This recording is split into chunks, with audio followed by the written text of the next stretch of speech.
Las fuerzas en el interior del Consejo Metropolitano cambiaron. Con la elección de Brit Baca como la nueva vicealcaldesa del distrito, el bloque de compromiso social, antes del más numeroso y orgánico, al parecer se dividió.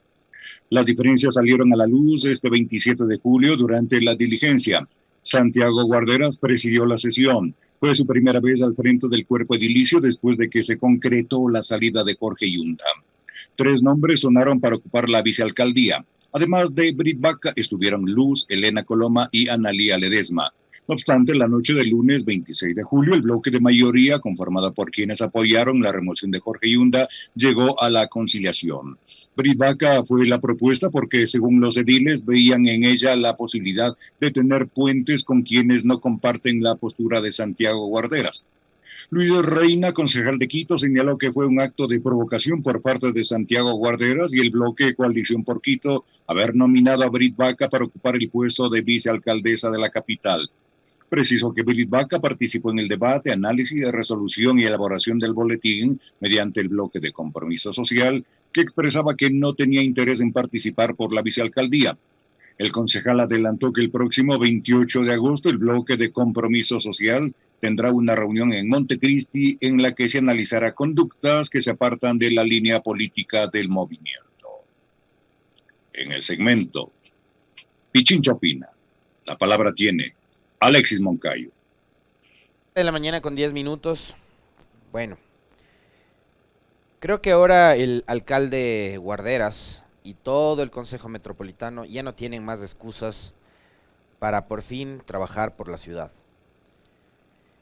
En medio de esta disputa política entre Yunda, Guarderas, Abad, Coloma, etcétera, etcétera, etcétera, etcétera, han estado ustedes, está la ciudad, están todos los enormes problemas que tiene la capital de la República y que hasta el sol de hoy no han sido solucionados. Y yo quiero recalcar un hecho. Esto no es de ahora. Y los problemas que enfrenta Quito probablemente no son ni siquiera y únicamente culpa de Yunda. Quito lleva desde el 2014 un camino sin rumbo. Y yo entiendo que acá en este país, suscribiendo además lo que decía el día de ayer, y les recomiendo que lo hagan, que lean el artículo que publicó Andrés Seminario en su blog y en sus redes. Por acá está, les voy a buscar. Don Andrés Seminario, que es un conocedor de la materia de la comunicación, a quien también solemos recurrir para analizar los temas vinculados con la política y la comunicación. El día de ayer publicó un artículo muy interesante, insisto una vez más, les recomiendo que lo lean, que dice que la verdad es nada, que el carisma es todo. Y él, entre otras cosas muy interesantes que cita en su artículo, cita una frase de otro analista que nosotros también solemos invitar para analizar la política y la comunicación, que es Iván Sierra.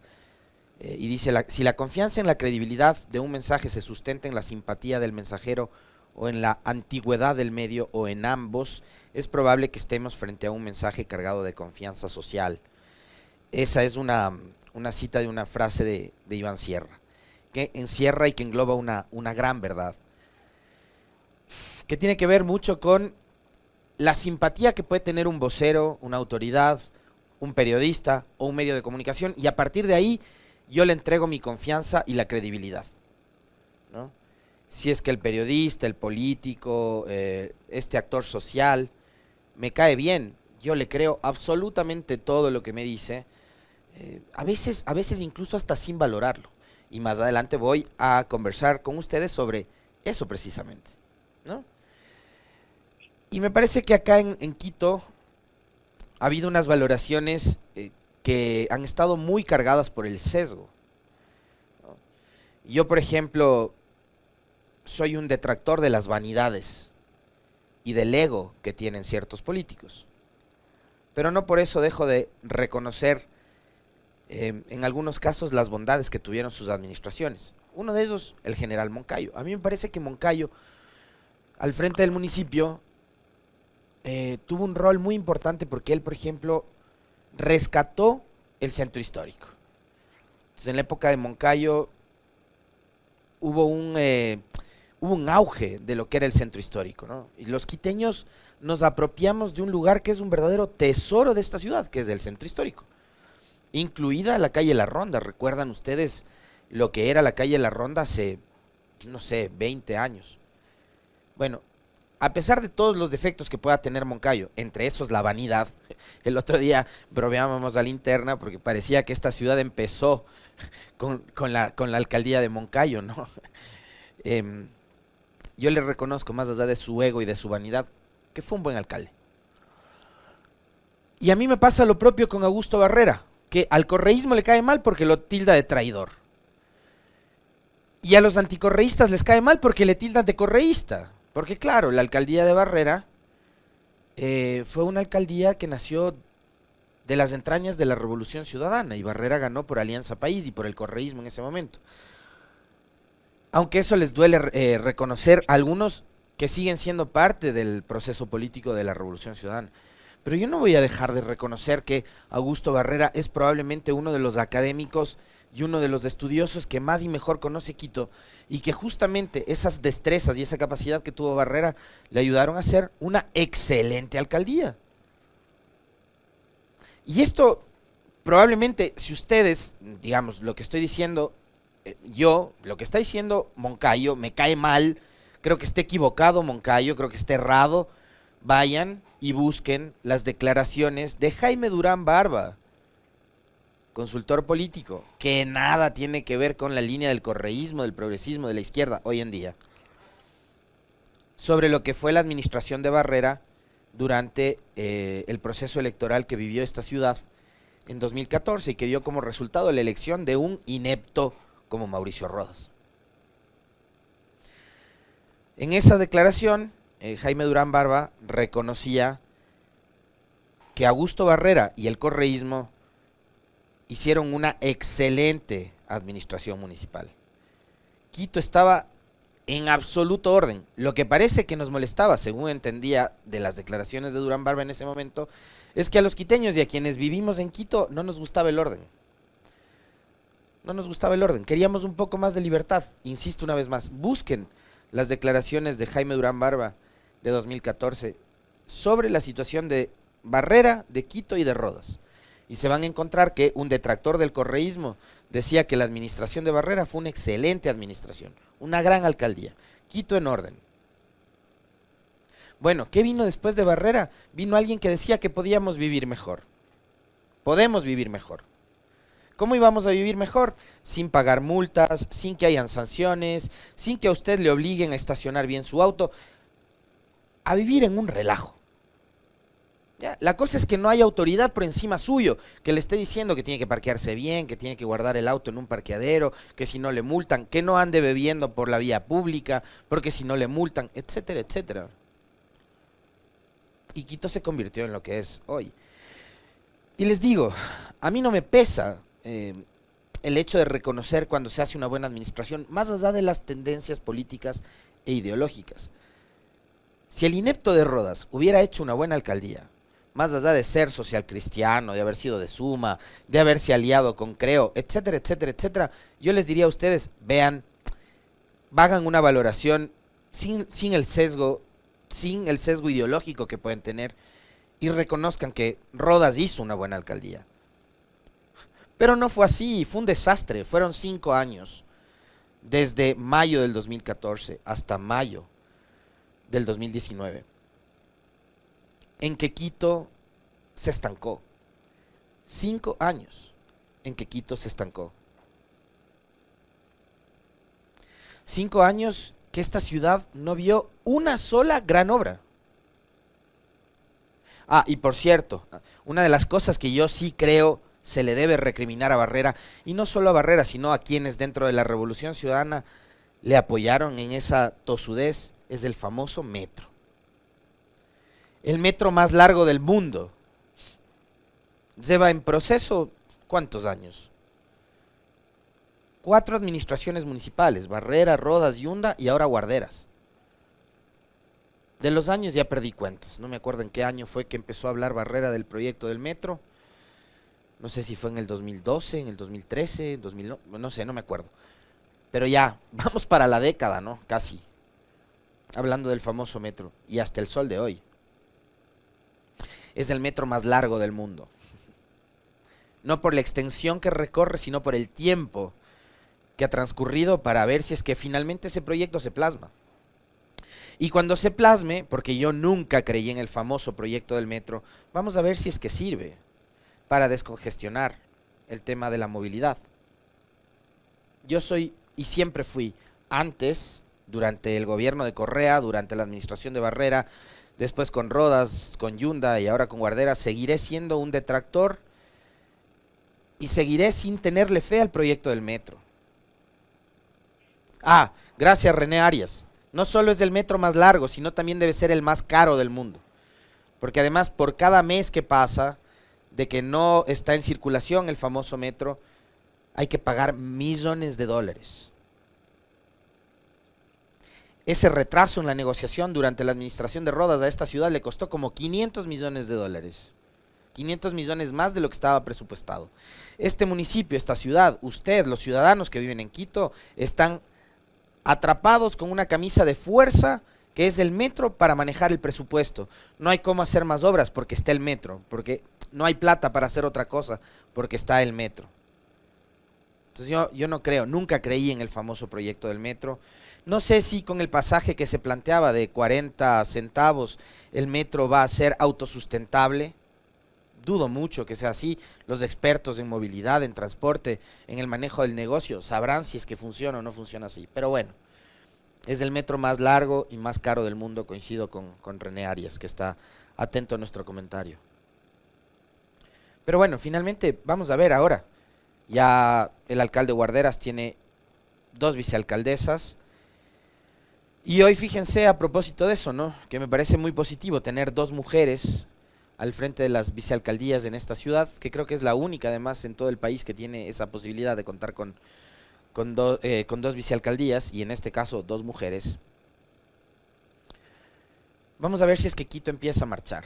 Vamos a ver si es que Quito empieza a funcionar. Vamos a ver si es que el municipio asume ya el rol que le compete y nos vamos olvidando de la bronca política, del celo, del ego, del sesgo, para darle a esta ciudad finalmente un rumbo que no lo tiene desde hace, insisto, muchísimos años, ¿no? Desde el 2014 en que asumió Mauricio Rodas y que esta ciudad no tiene un proyecto de ciudad.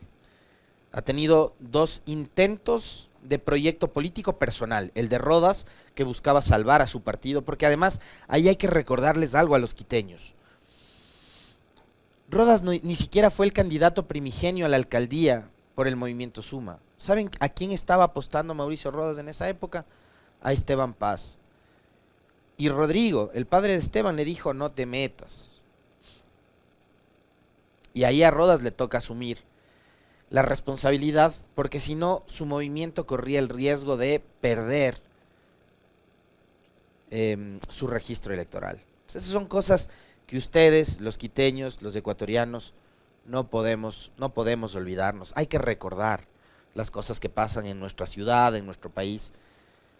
Hay que recordar las jugadas de estas políticas que han tenido que hacer estos personajes para salvar su carrera política, su partido, poniendo en juego el prestigio de un municipio que antes era referente no solo dentro del país, sino en el mundo entero. Acá venían de otras ciudades y de otros países a decirle al municipio de Quito, en otras administraciones: oigan, ustedes hicieron el proyecto del trole, queremos que nos asistan, que nos asesoren, queremos saber cuál es el modelo, por favor. Y venían, ¿no? Y pedían ayuda. Oigan, ustedes han hecho este proyecto de turismo, el rescate del centro histórico, no sé qué, vengan. Ustedes se llevaron el aeropuerto a las afueras de la ciudad, ¿cómo lo hicieron? Y venían de otras ciudades, de otros países, insisto, a decir a Quito cómo tenemos que hacerlo. Ahora no, ahora Quito no es ejemplo de nada, no es paradigma de nada. Quito es un desastre, Quito es un desorden.